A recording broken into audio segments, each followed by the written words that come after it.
This fight is 3 2-minute rounds in the amateur division at a weight contract of 170 pounds. It is brought to you by Popeye Media. And now, the official fighter introductions. In the Supreme Menswear blue corner, he's 6-1 as an amateur, weighed in at 168 1/2 pounds. Fighting out of Calgary, Alberta, Canada, please welcome Devon, Big Trouble Littleshields.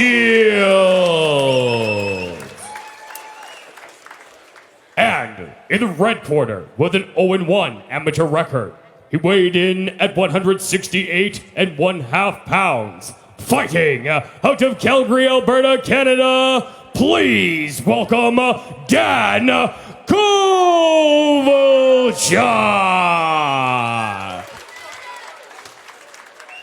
This bout will be contested under amateur K1 style rules. The referee in charge is Mr. Luke Boutin. Luke Boutin is going to be the man in charge of this matchup here between Dan Kovalchuk coming out of the red corner with the black trunks, with the red dynamic stripe.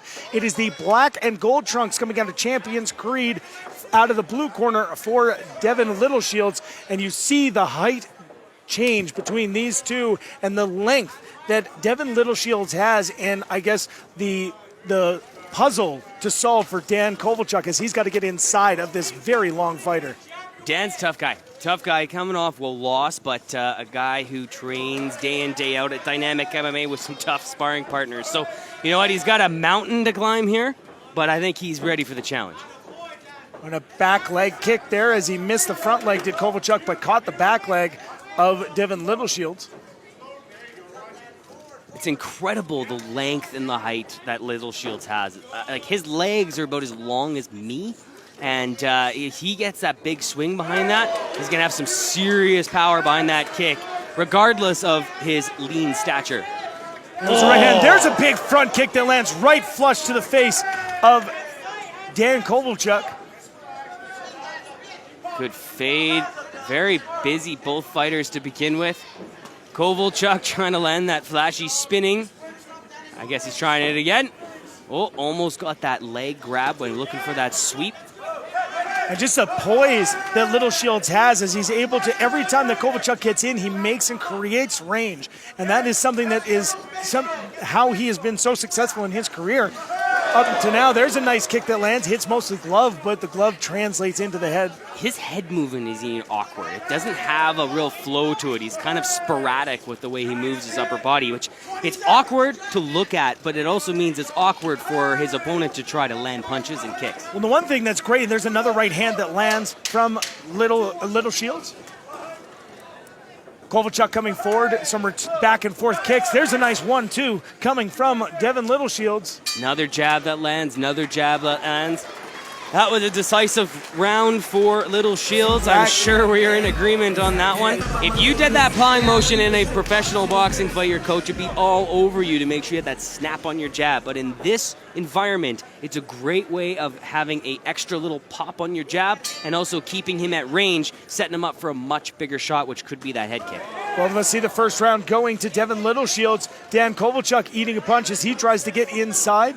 Dan told me he was ready and willing to take shots coming in because he knows he's going to have to get inside of Littleshields' range. But Dan Kovalchuk, if you look at his arms and his back, that man has some serious power behind him. And if he lands, it could be a one-shot decisive blow that turns the tides of this fight. And it's the length that's coming that's such a dangerous weapon for Devon Littleshields as he is landing just from angles that Kovalchuk can't even see because he's such an unorthodoxly built fighter.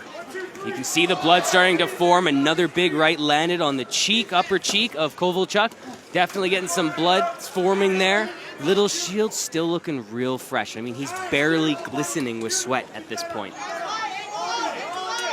There was a good knee combination through two fake knees from far across, and as Kovalchuk stepped in, it was the big right knee that landed to the midsection of Kovalchuk. Great use of the jab there by Littleshields.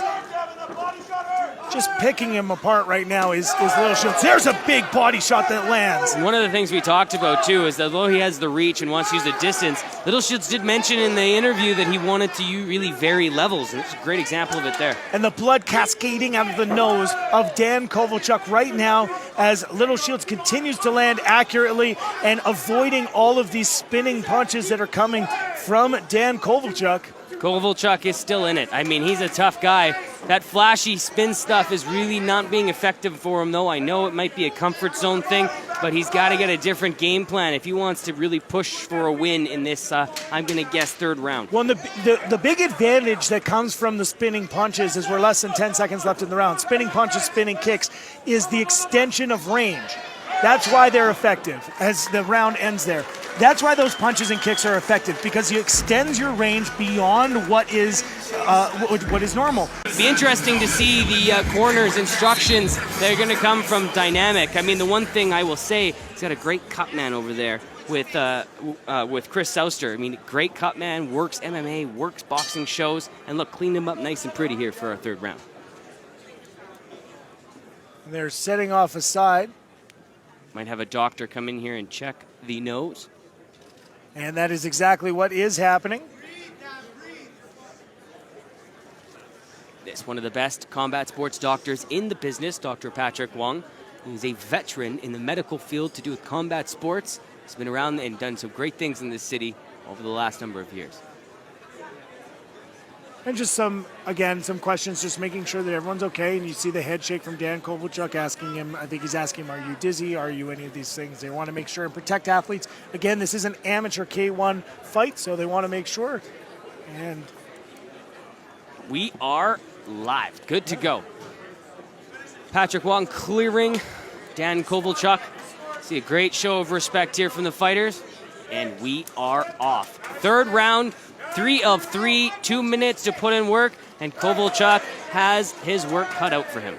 And you just see the punches being thrown. And again, the length of that jab coming from Littleshields as he's able to land and just keep Kovalchuk away. Any kind of reach that Kovalchuk is trying to go, there's a big kick and a big right hand that comes from Littleshields. Kick 1-2, kick 1-2. He has utilized this, variations of that combination throughout this fight, and has been very effective landing on Kovalchuk. Good head movement there, though, by Kovalchuk, getting out of the way of that left. There's a kick that lands, and a big right hand that lands right after. Just changing the levels of the kicks. Sometimes they come low, medium, high, and he's raising the knee and then finishing the kick. No matter whether it's a low kick, a high kick, or a medium kick, the knee comes up and then he finishes based on what Kovalchuk does. Excellent technique. The punishment every time Kovalchuk comes in, it's just relentless. Littleshields also has actually switched his stance up from leading with his left, now he's leading with his right, back to leading with his left. That has to be causing all kinds of problems for Kovalchuk trying to get into some form of a rhythm here. Right hand that lands. One of those ones that you feel rather than hear. There was a big right hand that came from Littleshields. Good snap on the jab. 1-2.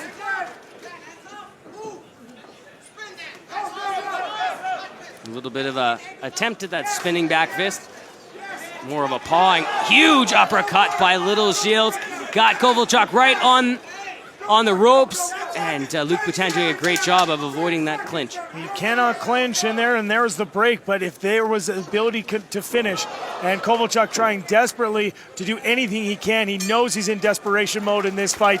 Perhaps a bit overmatched was Kovalchuk, but Devon Littleshields does an amazing job. He will win this bout unless there's something really strange going on. He will win this bout with a unanimous score of 30-27 across all 3 judges.